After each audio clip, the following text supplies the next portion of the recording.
अस्सलाम वालेकुम। टेक्स पाकिस्तान से मैं हूं वकास बिन जुबैर और आज हमारे साथ हैं इंस्टेक digital CEO and founder Nasir sahab, trend micro sales and director Umair sahab और हमारे साथ हैं Faisal Baig, cyber security consultant, right.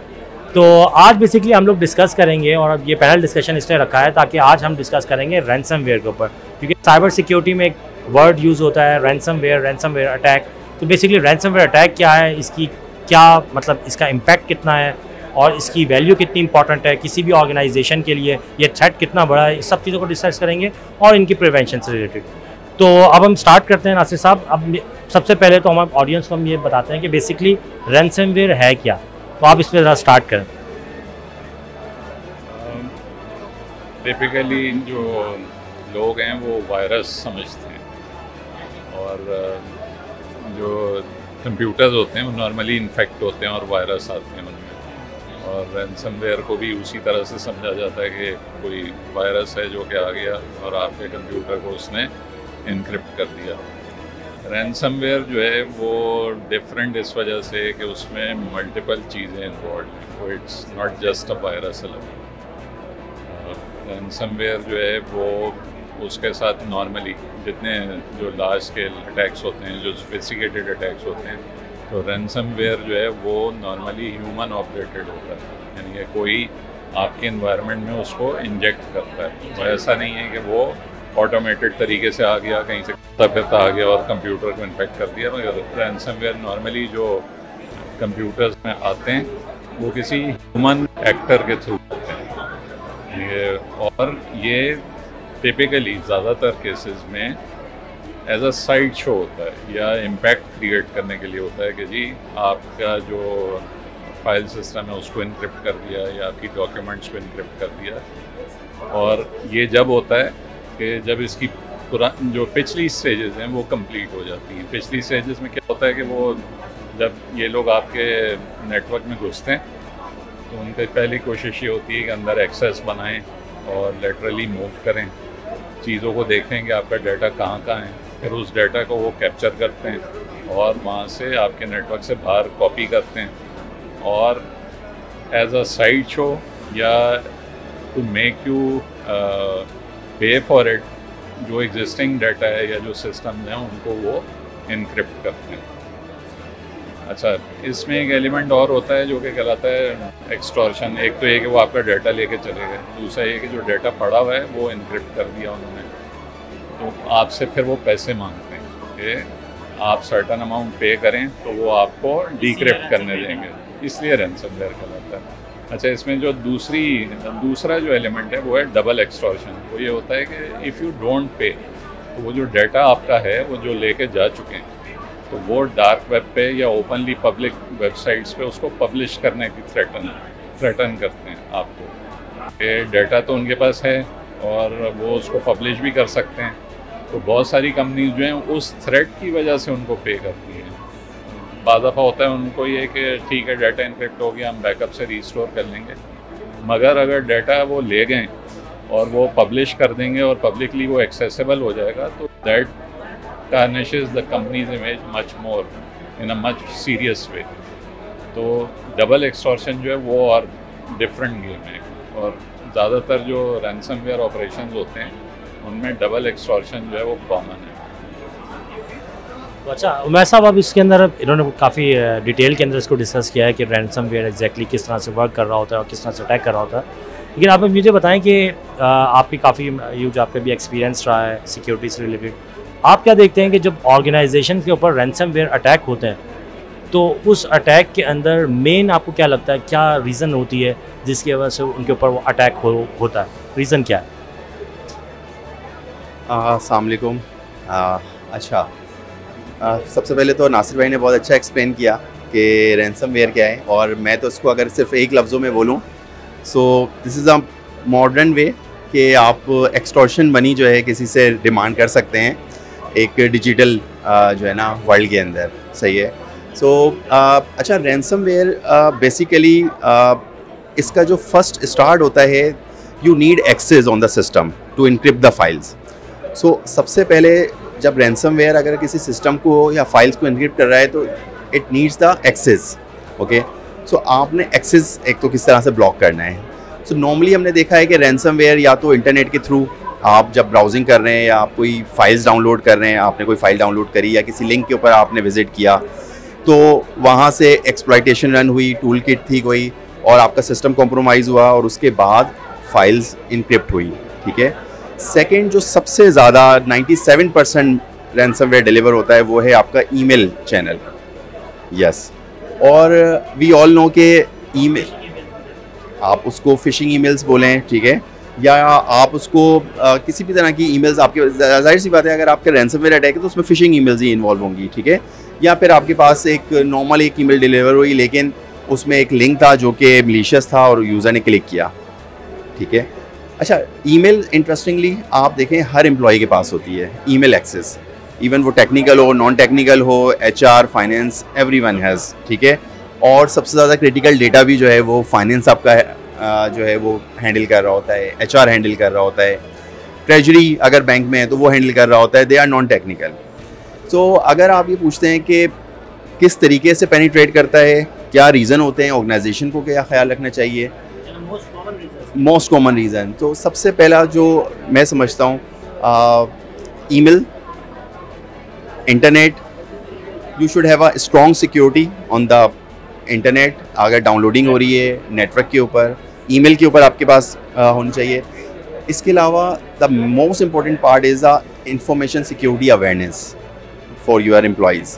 अब आप देखें HR को अगर पता है कि उसने एक अननोन लिंक पे क्लिक नहीं करना, और अगर वो ईमेल आई है जो कि उसको एड्रेस नहीं कर रही, ठीक है, या एक अननोन ईमेल है जिसका उससे कोई ताल्लुक़ नहीं है, या किसी ने उसको फ़ाइल भेजी है और उस पर वो फोर्स कर रहा है कि आप इसको डिक्रिप्ट करके जो है ना डाउनलोड कर लें फ़ाइल को, तो ये एक अलार्म है कि ये अननोन ईमेल्स को आपने नहीं डाउनलोड करना, कोई फ़ाइल को, या आपने कोई लिंक को क्लिक नहीं करना। ये अवेयरनेस डेफिनेटली आप क्रिएट कर सकते हैं अपने एम्प्लॉइज़ में। ठीक है। सो अवेयरनेस में भी सबसे बेहतर टूल है इसको फाइट करने के लिए, लेकिन डेफिनेटली आपने कोई ना कोई तो डिफेंडिंग टूल्स लगाने जो प्रिवेंट करे होंगे, ईमेल सिक्योरिटी, गेटवे सिक्योरिटी आपके पास। Then you must have a strong end point security solution जो कि रैंसमवेयर से आपको प्रिवेंट कर सके। लेकिन देखें, हम इस तमाम टेक्नोलॉजी को समझते हैं और सिक्योरिटी में कोई भी चीज़ 100% नहीं होती कभी भी, सही है। So when you say there is no 100% protection, so then आपको ह्यूमन फायरवॉल्स जो है ना खड़ी करनी पड़ती हैं, तो you need awareness. So yes, you can use strong security solution on the network, gateway, email, on the end point, but still you need awareness for your employees. This is something.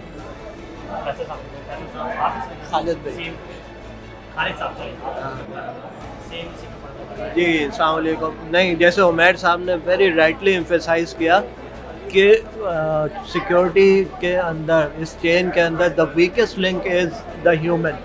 और human को आप किस तरह train कर सकते हैं, कितना भी आप ट्रेन कर लें तो उसमें लेकिन कभी ना कभी कोई ऐसा उसके ऊपर टाइम आएगा या कुछ वो उसको इस तरह ट्रैप करेगी ईमेल कि वो लिंक को क्लिक कर देगा। But the only way, okay, we can implement the solution, comprehensive solution, but human training, the training element एक ऐसा फैक्टर है, और उसको आप ट्रेन करने के बाद उसको रियल एनवायरनमेंट में टेस्ट भी करें, that is very important, human awareness. और इसके अंदर चूँकि लाइक उमैर साहब सेड कि HR भी स्टाफ हो सकता है, everyone is using the email, और फिशिंग नॉर्मली टारगेट आपको इसी तरह करते हैं। और नाउ अ डेज टेक्नोलॉजी इतनी इम्प्रोवाइज कर गई है, they play with the human psychology, तो लामहला आपको वो टेम्प्ट करती हैं फिशिंग ईमेल्स के समहाउ आप उसको क्लिक कर दें। तो दिस इज़ द एलिमेंट के वहाँ पर आपकी human awareness training counts a lot. Okay, आपके पास टूल्स भी है, सब कुछ है, लेकिन जब ह्यूमन एक बाईपास करता है, जितने भी मेजर अटैक हुए हैं, बल्कि if I remember correctly, as per the latest statistic around 87% तक जो अटैक हैं वाया फिशिंग या ह्यूमन वीकनेसेस की वजह से हुए हैं ऑर्गेनाइजेशन में। तो we need to emphasise along with the tools, हम कॉम्प्रिहेंसिव टूल्स इम्प्लीमेंट करें, and human awareness training is one of the best part which incorporate and which prepare your organization, and there are records and and the data available, which shows कि after the human awareness training on how these things will work, आपने क्या करना है, do's and don'ts, आपकी organisation काफ़ी safe हो गई है। तो ये सारे एलिमेंट कवर करने होते हैं कि कस में USB नहीं लगानी, फिशिंग मेल क्या है, ह्यूमन साइको को किस तरह अटेंड करेंगे, किस तरह वो अटैक करेंगे। तो this aspect is very important and unfortunately given our local environment is not that has been addressed. So we need to train, give the awareness training. Okay, there are certain element of the users कि वो ठीक है उसको they know, लेकिन in generally लोग tempt हो जाते हैं। तो we need to train and give the awareness training। और एक चीज़ इसमें आखिर में मैं ऐड करूँगा, it's a continuous process, one time process नहीं है, कंटिन्यूस आप अवेयरनेस ट्रेनिंग टेस्ट करते हैं, it's not one. Thank you. तो खालिद बेग ने बहुत अच्छा इसको एक्सप्लेन किया, उमैर साहब आपने भी एक्सप्लेन किया, और नासिर साहब अब हम एक और चीज़ स्टार्ट करते हैं। बेसिकली हमें पता चल गया रैंसमवेयर है, इन सिंपल लेमैन टर्म्स हम बात करें, हमारे डाटा को इनक्रिप्ट कर लेता है और इनक्रिप्ट करके वो डार्क साइट्स के ऊपर भी लेके चले जाता है। और हमने ये भी देखा है कि बहुत सारी ऑर्गेनाइजेशंस जो हैं वो after attack completely shut down भी हुई हैं, ऐसा भी हुआ है। अच्छा, अब ये और इसकी कितनी इंपॉर्टेंस है, वैल्यू है, ये भी हमने इसको अभी डिस्कस किया। अब एक चीज़ बताएं, बहुत से लोग ये क्वेश्चन करते हैं, इवन गूगल पे भी सर्च करते हैं, लेकिन मेरा ये सवाल है क्योंकि आप लोग माशाल्लाह सबका एक अलग साइबर सिक्योरिटी में वास्ट एक्सपीरियंस है, तो क्या आप लोगों ने अपनी लाइफ एक्सपीरियंस के अंदर आपने किसी भी ऐसे रैंसमवेयर अटैक को देखा है जो रिकवर हुआ हो? क्योंकि देखें गूगल पे तो बहुत सारी जगहों पे लोगों ने अपनी स्टोरीज लिखी हुई है कि जी हमने डाटा रिकवर कर लिया, but do you really think is this possible कि कोई डाटा जो है वो रिकवर कर सके? इट मीन्स कि वो उसको डिक्रिप्ट कर सके। कि अगर कोई आप लोगों ने सिनेरियो देखा तो मेरे ख्याल से इसके ऊपर हम स्टार्ट करते हैं, और बताएं। हाँ, ये एक अच्छा सवाल है कि अगर ऐसा हो जाए तो क्या होता है normally. There are tools out there pre-emptive, कि अगर आप उनको पहले डिप्लॉय करते हैं तो in case of encryption they try to make a backup of every file that is being handled through a unknown process. तो बहुत सारे टूल्स ऐसे मौजूद हैं मार्केट में जिनके थ्रू आप यानी प्रीएम्प्टिवली या पहले प्रोएक्टिवली अगर आपने वो डिप्लॉय किए हैं, तो जब कोई ऐसा अटैक होता है तो वो फाइल्स को रियल टाइम में बैकअप कर रहे होते हैं। जो भी अननोन प्रोसेस हैं जो कि फाइल्स को इनक्रिप्ट कर रहे होते हैं, उनके साथ साथ वो एज अ बैकअप उनको अलग कॉपी करते रहते हैं। जी, टूल्स अवेलेबल हैं। अच्छा, दूसरा जो वाइड स्प्रेड अटैक्स होते हैं जिनमें इनक्रिप्ट हो गया लेट से, और आपके पास बैकअप्स नहीं है या आप उतना क्विकली उनको बैकअप को रीस्टोर नहीं कर सकते, तो then you are at the mercy of your attackers कि आपने पैसे देने। तो बाज़ दफ़ा लोग ये भी करते हैं कि पेमेंट्स एक्चुअली करते भी हैं, तो बिटकॉइंस में पे करते हैं अगर वो डेस्परेट हैं कि पेमेंट्स भी होती हैं इसमें। अनफॉर्चुनेटली थ्रू क्रिप्टो करेंसी होती है या अदर मीन्स से लोग पेमेंट्स करते भी हैं, इसलिए बाज़ दफ़ा वो बहुत डेस्परेट होते हैं और डाटा बहुत इंपॉर्टेंट होता है, बैकअप्स होते नहीं हैं, या उन्हें ये ख़तरा होता है कि ये कोई पब्लिश ना कर दे, तो देन दे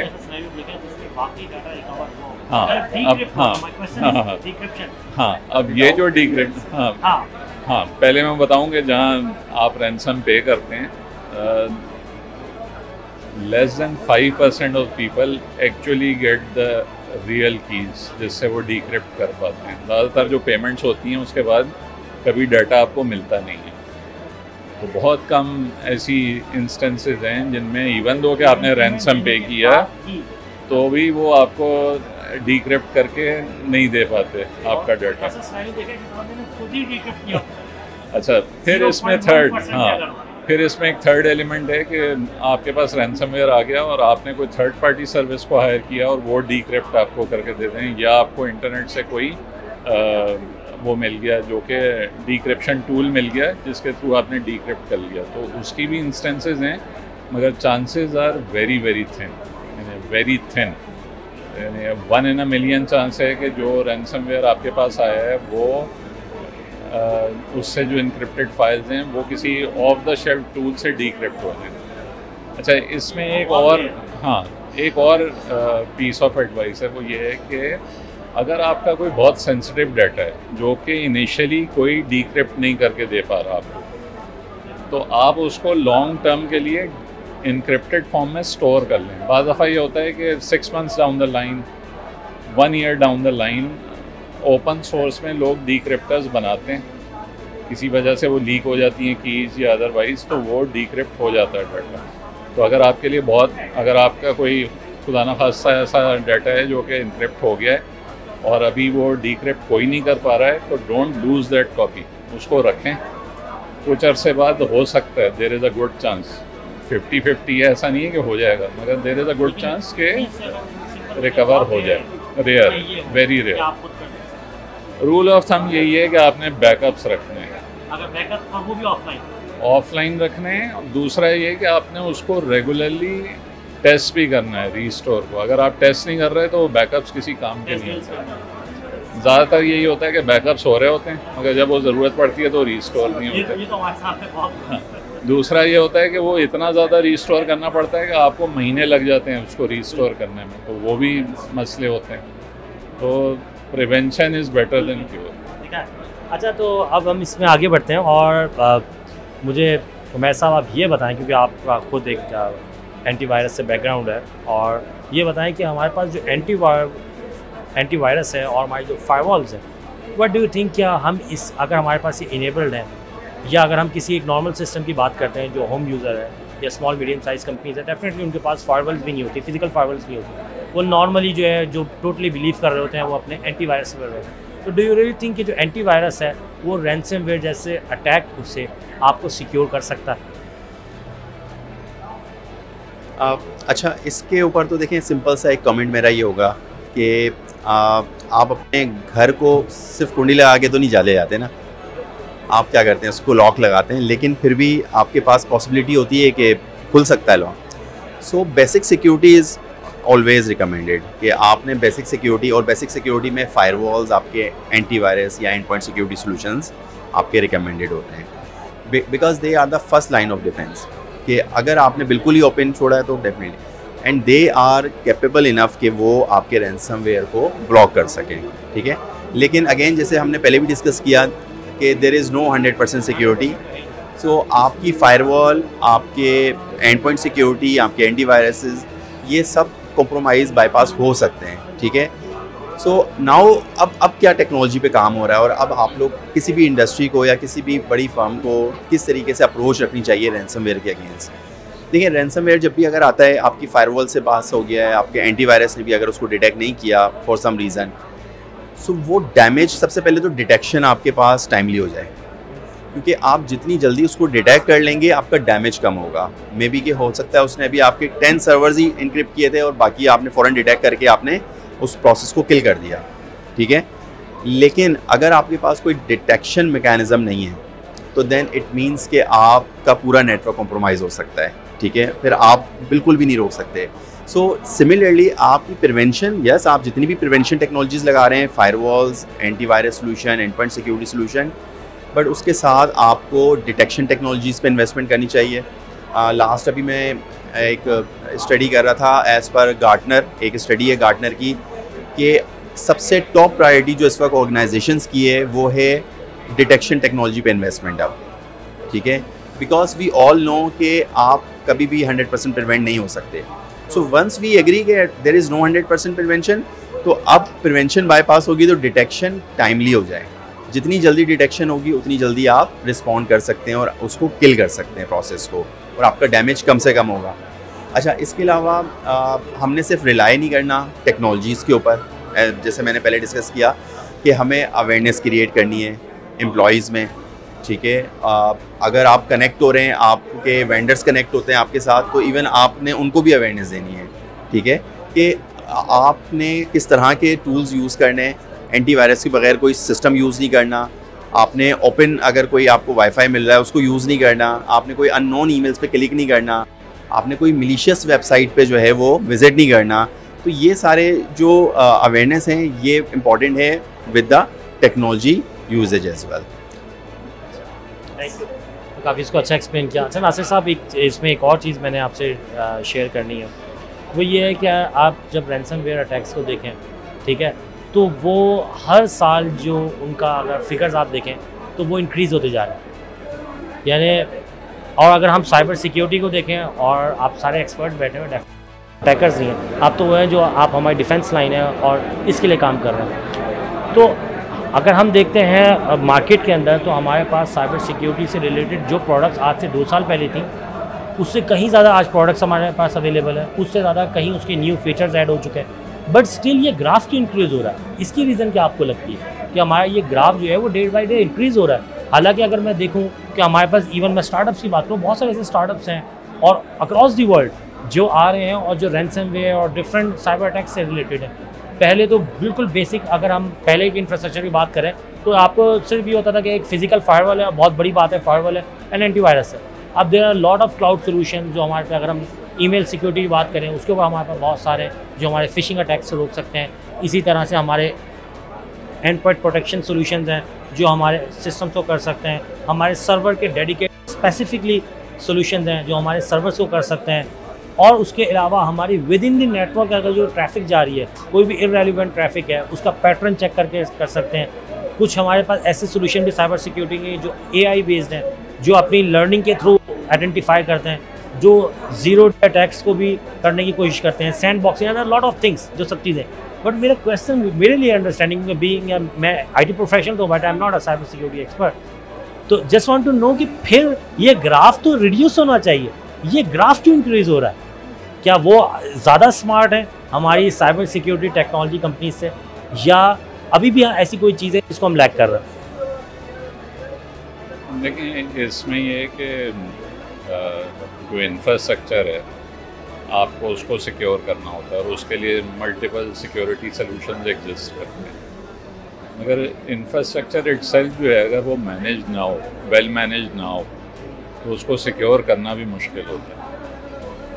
होता ये है कि जब किसी को कोई चीज़ सिक्योर करनी होती है तो वो सबसे पहला काम ये करता है कि वो ये ढूंढता है कि जी सबसे अच्छा एंटीवायरस लगा दूँ मैं, और सबसे अच्छी फायरवॉल लगा दूँ, और सबसे अच्छा जो है वो EDR उसके साथ अटैच कर दूँ, हाँ बाय कर लूँ। और हमारे पास एक नोशन ये होती है कि we'll be buying the technology which will make us secure.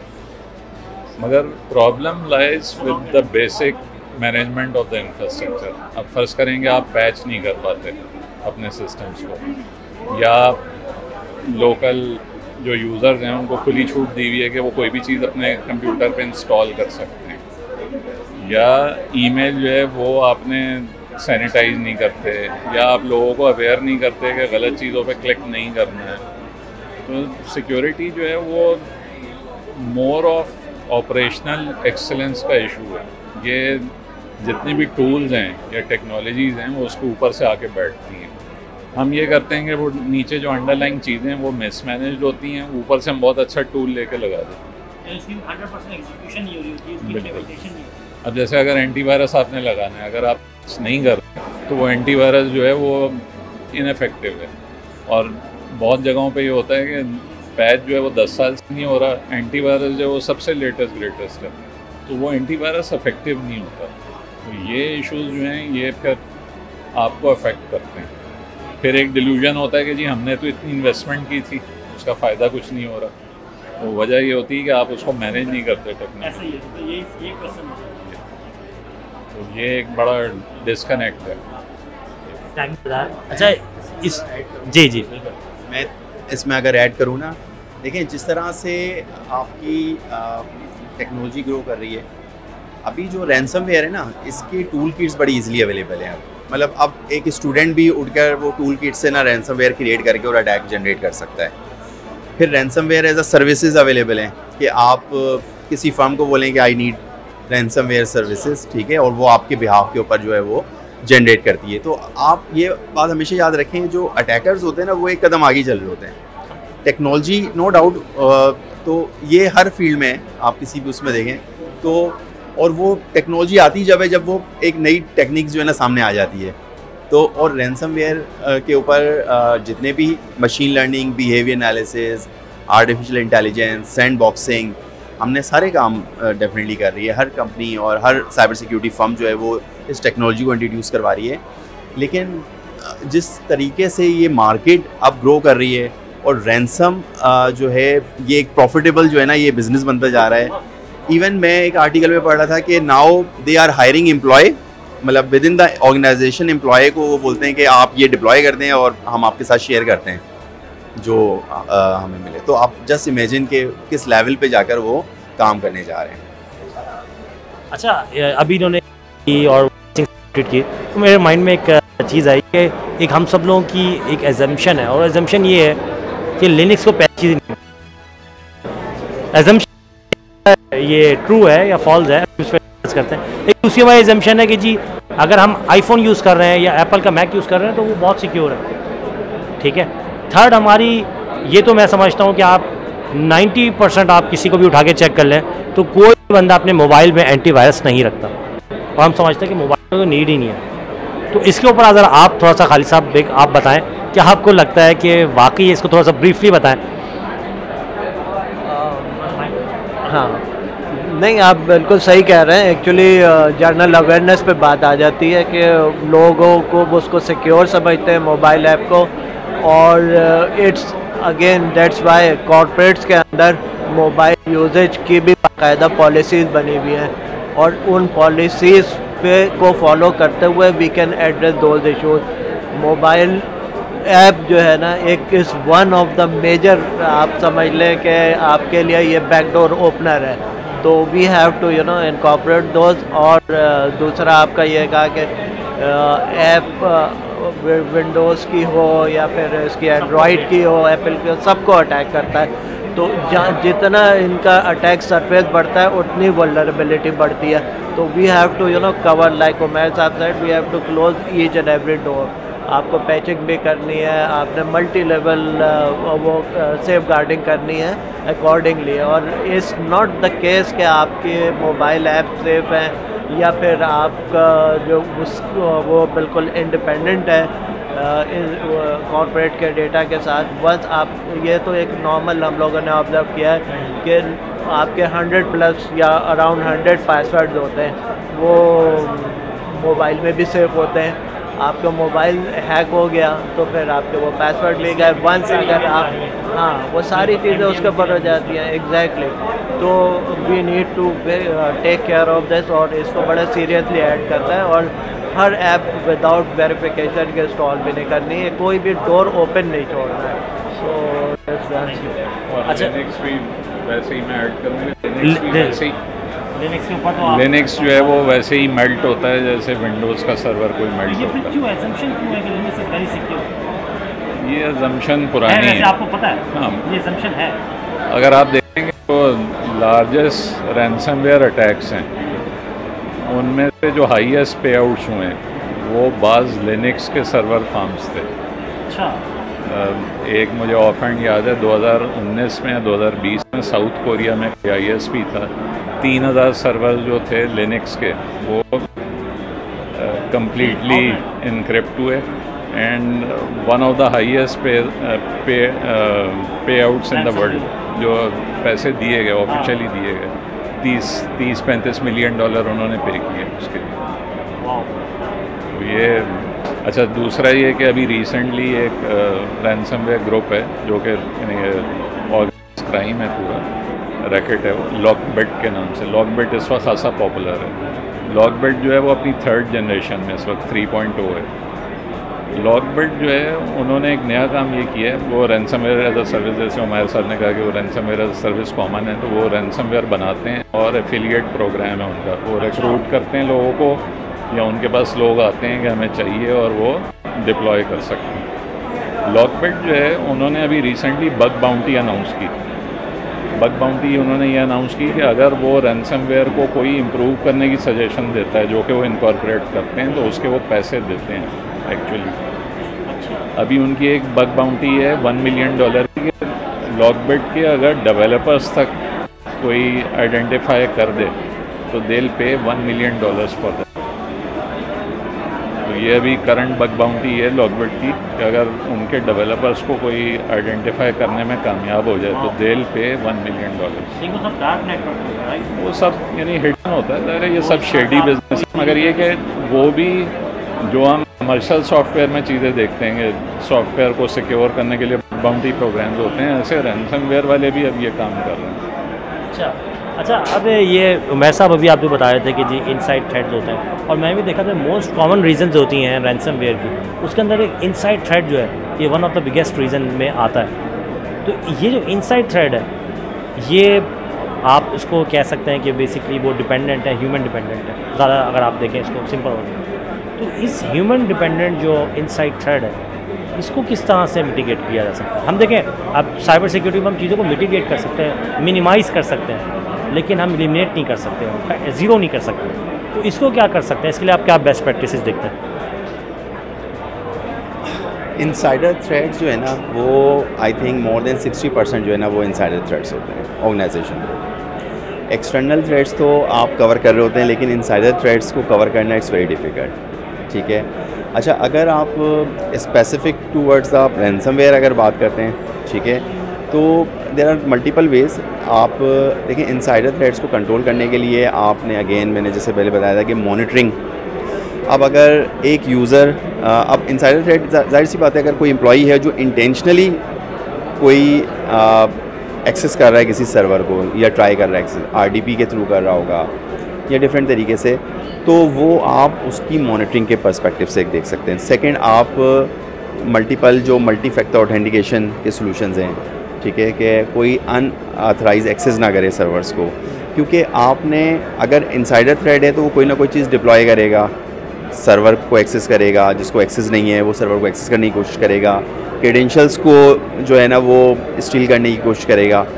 अब हमने बहुत सारे देखा है, बहुत सारे केसेस में हमने देखा है कि आपके एडमिन के जो क्रेडेंशियल्स हैं वो कॉम्प्रोमाइज़ हो जाते हैं, ठीक है।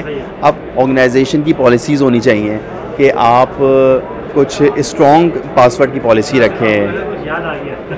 हाँ एक्चुअली क्योंकि ये बड़ी कॉमन जो है ना मिस्टेक कर रही होती है ऑर्गेनाइजेशन, तो आई नो कि कहीं ना कहीं की कोई ना बात याद आ गई होगी। हाँ, सो तो जो वीक पासवर्ड्स हैं आपके, या अगर अब लेट्स से अगर एक आपका एडमिन है वो पासवर्ड बहुत हार्ड रखता है और वो कहीं ना कहीं लिख लेता है, ये भी एक बहुत बड़ा चैलेंज है, ठीक है। सो पासवर्ड पॉलिसीज़ आपकी स्ट्रॉन्ग होनी चाहिए। एग्जैक्टली, पासवर्ड पॉलिसी स्ट्रॉन्ग होनी चाहिए।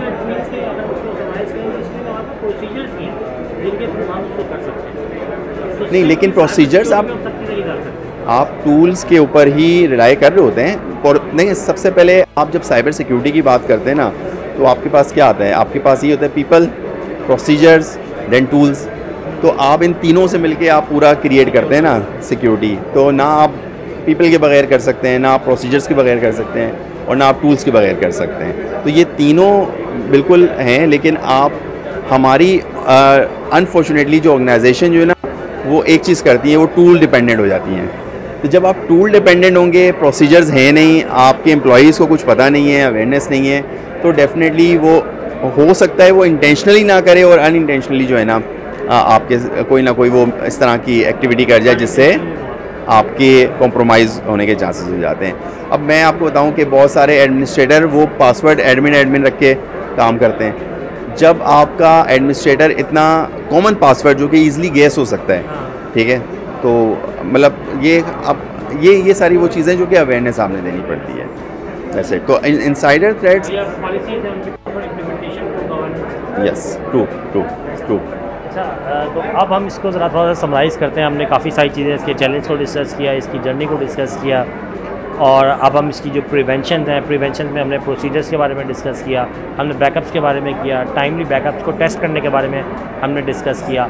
हमने ये डिस्कस किया कि जो हमारे पास डिफरेंट जिन चीज़ों को हमारी गलत एजम्पशंस हैं हम उनको भी पैच ही नहीं करते, हम उनके बारे में कुछ सोचते नहीं, हम चीज़ों को भी इन लाइन करें।